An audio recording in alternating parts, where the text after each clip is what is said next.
సంక్షేమ పట్ల కాంగ్రెస్ పార్టీకి చిత్తశుద్ధి ఉందని చెప్పి నేనైతే భావించలేదు.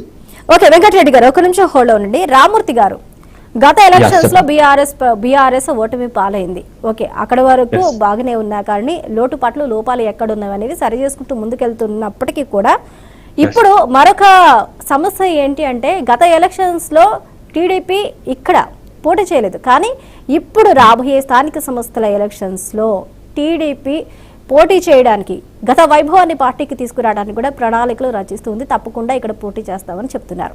అలాంటిది మీరు కాంగ్రెస్ ని ఢీకొట్టలేకపోయారు గత ఎలక్షన్స్ లో. ఇప్పుడు దానికి తోడుగా ఇప్పుడు టీడీపీ కూడా ఇక్కడ ఎలక్షన్స్ కి పోటీ చేస్తానంటుంది. మరి బీఆర్ఎస్ పరిస్థితి ఏంటి?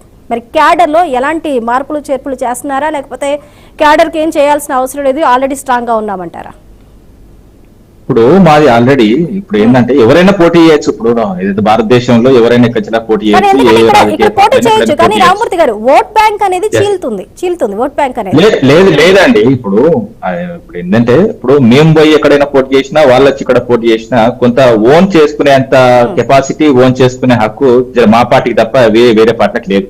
ఎందుకంటే ఇప్పుడు మేము ఏదైతే ప్రాంతానికి అన్యాయం జరుగుతూ పుట్టింది టీఆర్ఎస్ పార్టీ, దేశానికి అన్యాయం జరుగుతుంటే చూడకుండా ఉండలేక పుట్టింది బీఆర్ఎస్ పార్టీ. సరే, ఆ క్రమంలో మేము ముందుకెళ్లే క్రమంలో కొంత ఎందుకంటే ప్రజలు అర్థం చేసుకున్నారో అర్థం చేసుకోలేరు అన్నది ఇప్పుడు ఏంటంటే 1980లో పుట్టిన బీజేపీ పార్టీ కూడా వాస్తవంగా వెంటనే అధికారం రాలేదు. వాళ్ళకి 2 సీట్లు వచ్చినాయి, దాని తర్వాత కొట్టుకుంటూ వస్తాయి. ఇప్పుడు వాళ్ళు స్ట్రాంగ్ అయిండ్లు. అట్లనే కూడా ఏ పార్టీ అయినా కూడా కొంత బ్యాడ్ డే ఉంటుంది, కొంత గుడ్ డే ఉంటుంది.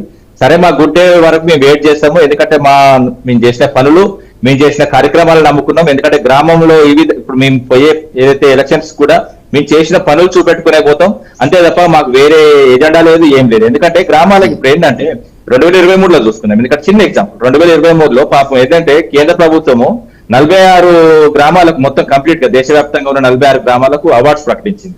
అందులో 13 గ్రామాలకు మనకు తెలంగాణకు అవార్డ్స్ ఇచ్చిందండి. అంటే సర్పంచులు ఆ విధంగా పనిచేసిన సర్పంచులు పాపం వాళ్ళని ఇప్పుడు ఒకప్పుడు అవార్డు ఇచ్చిన సర్పంచులు 2023లో అవార్డు చేసిన సర్పంచులు ఇప్పుడు అవమానాలు పడుతున్నారు. ఎందుకంటే ఓన్లీ 600 కోట్లు పెండింగ్ ఉన్నాయి. అవి చెల్లించమంటే చెల్లించకుండా ఎన్ని వేషాలు వేస్తున్నారు. అసెంబ్లీలో ఒక విధంగా ఒక మంత్రి మొత్తం కంప్లీట్ గా లేవంటాడు, ఇంకో మంత్రి సీతక్క ఉన్నాయి మేము పేమెంట్ చేస్తా అంటది, శ్రీధర్ బాబు లేవంటాడు. ఒకరికి వీళ్ళకి పొంతం లేదు ప్రభుత్వం. ఎందుకంటే ఇప్పుడు వీళ్ళు కంప్లీట్ గా ఏదైతే అబద్ధాలు చెప్పి ప్రభుత్వాలకు వచ్చి అబద్ధాలు చెప్పిన తర్వాత ఎన్ని అబద్ధాలు అండి. గొర్రెల పంపిణీ 3వ విడత చేస్తా అన్నారు. ఇక్కడ గొర్రెలు అంటే గొర్రెలు కాదు, గొర్రెలను కాపాడే కుక్కలను కూడా వేస్తున్నారు ఇప్పుడు. ఎందుకంటే ఇప్పుడు అన్ని తోడుకుంటే కూడా అన్నిట్లో ప్రతి దాంట్లో మేము 2 ఇస్తాం 3 ఇస్తా అన్నారు, 3 ఇస్తా 4 పేలాగా మంచినట్టు మంచిది.